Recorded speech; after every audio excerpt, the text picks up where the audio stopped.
오늘 저희가 깊이 파고들 자료는요. 권력 설계 이론, 나쁜 여자는 없다라는 글의 발췌문입니다. 이게 우리가 흔히 나쁜 여자라고 부르는 모습 있잖아요. 그게 사실은 관계 속 특정 역학관계 결과일 수 있다. 상당히 파격적인 주장을 펼칩니다. 네, 이 이론의 가장 논쟁적이면서도 핵심적인 주장은 바로 이겁니다. 그 소위 나쁜 여자는요. 이게 타고나는 게 아니라는 거예요.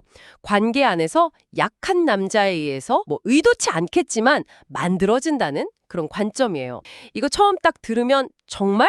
하고 약간 반문하게 되는 지점이죠. 네, 여기서 이제 주목해야 할 부분이 이 이론이 설명하는 그 여성의 본능적인 측면인데요. 이 관점에 따르면 여성은 관계 속에서 상대방 남성이 가진 일종의 존재적 힘의 강도랄까? 이걸 본능적으로 감지한다고 해요. 근데 여기서 말하는 존재적 힘의 강도라는 게 좀 추상적으로 들릴 수는 있긴 하죠. 그렇죠. 존재적 힘의 강도라니 이게 좀 더 구체적으로 풀어볼 필요가 있겠네요. 이 이론의 맥락에서 보면 이게 정확히 어떤 의미일까요? 단순하게 그냥 물리적인 힘 이런 걸 말하는 건 아닐 테고요. 맞습니다. 이 이론에서 말하는 힘의 강도는 위기 상황에서의 결단력이라든지 감정적인 안정감, 또 관계의 방향을 딱 제시하는 능력, 이런 것들을 포함하는 개념으로 봐야 할 것 같아요. 즉, 예측 불가능한 상황에서도 흔들리지 않고 중심을 잡아주는 그런 내적인 단단함, 아니면 방향성, 이런 걸 의미하는 거죠.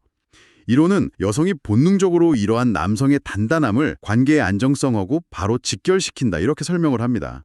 아하, 그렇군요. 그러니까 이론상 이상적인 그림은 남성이 관계라는 배의 어떤 선장처럼요. 확고한 중심과 방향성을 가지고 쭉 나아갈 때 그럴 때 여성은 그 안에서 비로소 깊은 안정감을 느끼고 아주 자연스럽게 파트너로서 좀 부드럽고 지지적인 모습을 보이게 된다. 이런 거네요. 뭐랄까 안정적인 항해를 하는 배에서는 선원들도 편안함을 느끼는 것과 비슷하다고 할까요? 네, 정확합니다. 이론은 바로 그 지점을 강조하고 있어요. 근데 만약에 반대의 상황이 펼쳐진다면 어떨까요? 이론에 따르면요. 남성의 문제 앞에서 결정을 바로 못 내리고 머뭇거리거나 아니면 외부 상황이나 자기 감정에 쉽게 막 휘둘리거나요.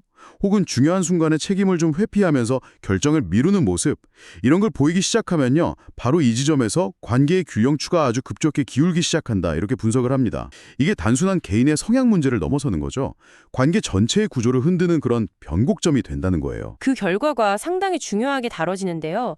이론은 남성이 이렇게 중심과 질서를 세우는 역할, 이걸 방기하게 되면요. 그 역할이 마치 그 진공 상태를 메우려는 공기처럼 여성에게 강제로 떠넘겨진다. 이렇게 주장을 해요. 여기서 핵심은 여성이 원해서 그 역할을 가져오는 게 아니라는 점입니다. 오히려 떠맡게 되는 것에 가깝다는 거죠.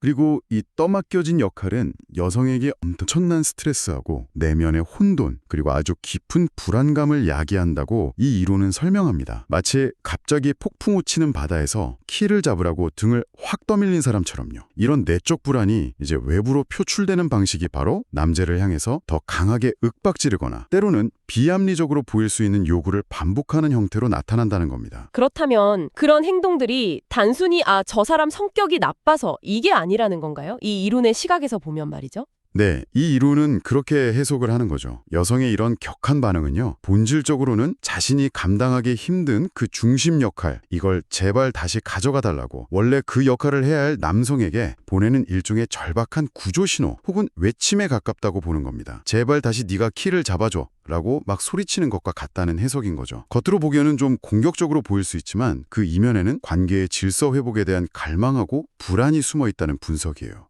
와, 정말 흥미로운 해석이네요. 그럼 이 이론을 관통하는 핵심 메시지를 다시 한번 정리해보면요.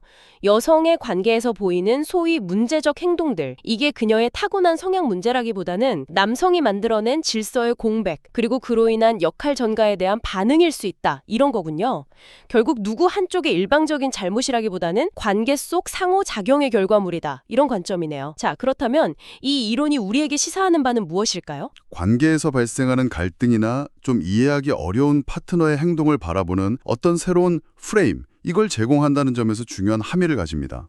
즉, 문제를 단순히 저 사람 성격이 원래 저래 라고 그냥 치부해버리기 전에요. 혹시 관계 내에 보이지 않는 어떤 역학관계나 서로에게 암묵적으로 부여된 역할의 불균형이 생긴 것은 아닌지 이걸 먼저 살펴보자는 제안인 거죠. 그러니까 개인의 성격 문제보다는 관계 시스템 자체의 문제일 수 있다. 이런 가능성을 열어두는 거군요. 그렇습니다. 이 이론은 우리가 관계 문제를 진단하고 또 해결하는 그 방식 자체에 대해서 질문을 던지는 거예요. 혹시 우리는 문제의 원인을 너무 쉽게 개인의 특성 탓으로만 돌리고 있지는 않은가 하고요. 관계라는 이 복잡한 시스템 안에서 역할과 기대, 그리고 그에 따른 반응들이 어떻게 서로 얽혀서 돌아가는지 이걸 더 깊이 들여다봐야 한다고 이야기하는 셈이죠. 궁극적으로는 뭐랄까 인간관계와 상호작용의 근본 원리에 대한 더 깊은 이해를 추구한다고 볼 수 있습니다. 네, 오늘 저희가 함께 깊이 파고든 내용을 좀 요약하자면요.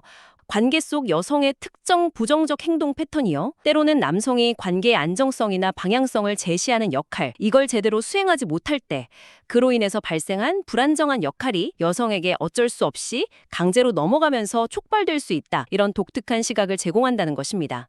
개인의 성향만큼이나 관계 내 역할 분담과 상호작용의 중요성을 강조하는 관점이다. 이렇게 정리할 수 있겠네요. 자, 그럼 마지막으로 청취자 여러분께 생각해볼 질문 하나를 남겨드리고 싶습니다. 오늘 살펴본 이 이론의 관점을 일단 한번 수용해본다고 가정했을 때요. 관계 내에서 이게 꼭 성별의 문제가 아니더라도 특정 역할에서의 강함 또는 약함에 대한 서로의 인식 그 자체가요. 우리가 미처 예상하지 못한 방식으로 관계의 역할이나 각자의 행동에 어떤 영향을 미칠 수 있을지 한번 고민해 보시는 건 어떨까요? 더 나아가서 이런 관계 내 보이지 않는 역할을 인지하고 이해하려는 노력 자체가 우리가 관계 갈등에 접근하고 또 해결해 나가는 방식을 근본적으로 어떻게 변화시킬 수 있을지 이것에 대해서도 한번 성찰해 볼 만한 지점인 것 같습니다. 네, 오늘 저희와 함께 이 흥미로우면서도 다소 도발적인 이론을 탐구해 주셔서 정말 감사합니다. 다음 시간에도 여러분의 지적 호기심을 채워드릴 수 있는 깊이 있는 이야기로 찾아뵙겠습니다.